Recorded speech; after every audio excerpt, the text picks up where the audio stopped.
Buckingham, no. You're not all great man. Don't have to shut out with you. Just a little nod, a smile. Hey, you're doing good. You're even doing good, Alexander. God bless you, man.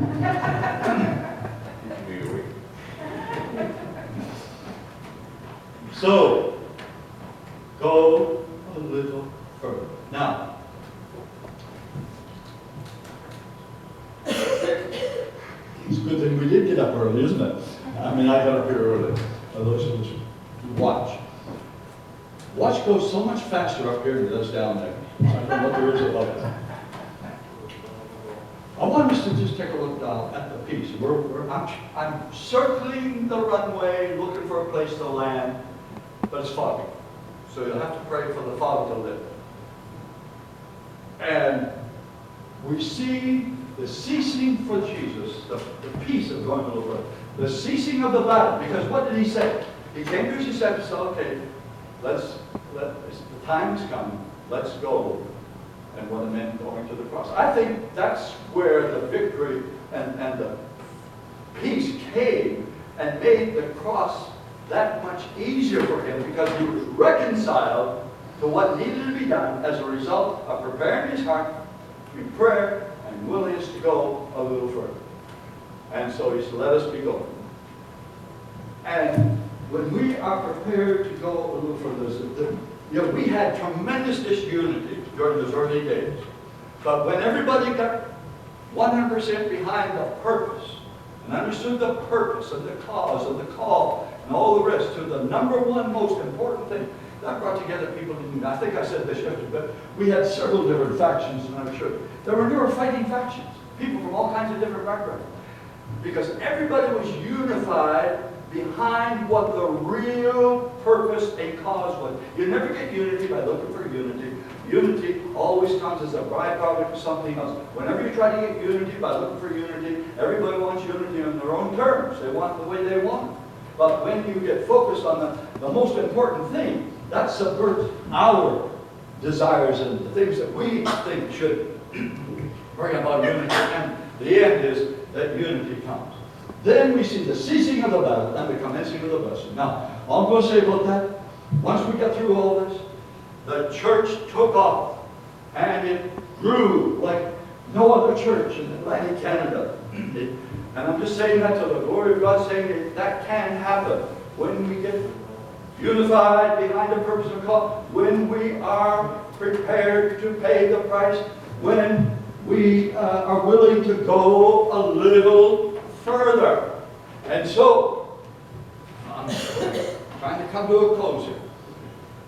The Sunday before I left our church, this is as an evidence of what I'm saying.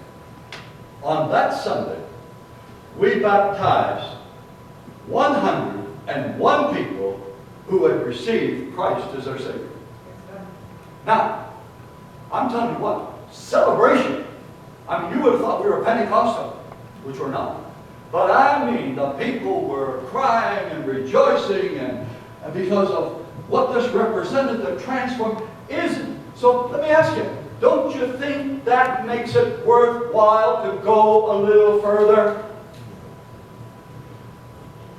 Yeah. Yes. That's all right. God bless you. You're great.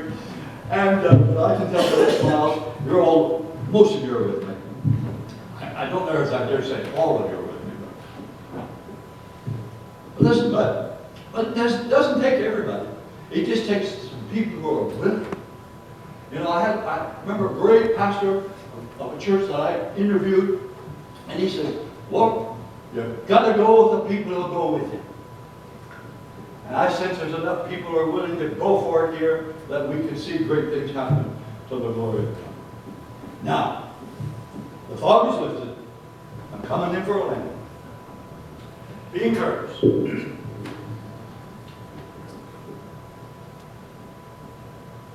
I heard about a guy by the name of Peter Adams who fought in the Civil War and in the United States.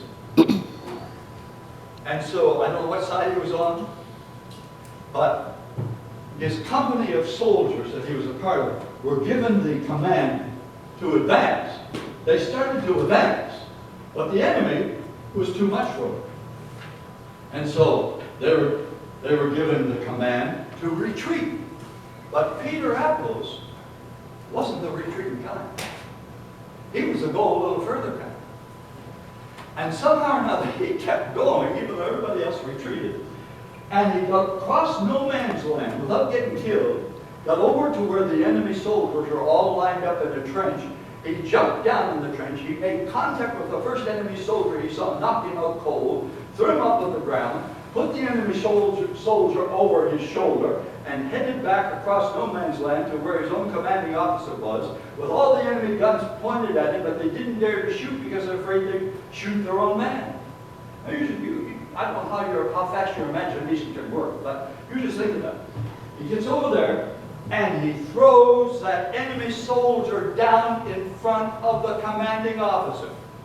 Now that'd be a little bit of a surprise, wouldn't it? And the commanding officer looked at him and he said, "Where in the world did you get him?" He said, "Oh," he said, "over yonder there." He said, "There's plenty of them over there." He said, "You could have all had one if you'd wanted one." Do you hear me? There's plenty of people out there. There's probably 1,000 people in this community that don't go to church anymore on a given Sunday. There's lots to be done. And we can see it happen if we're prepared to go a little further. And all the people said a loud amen. Amen. Now,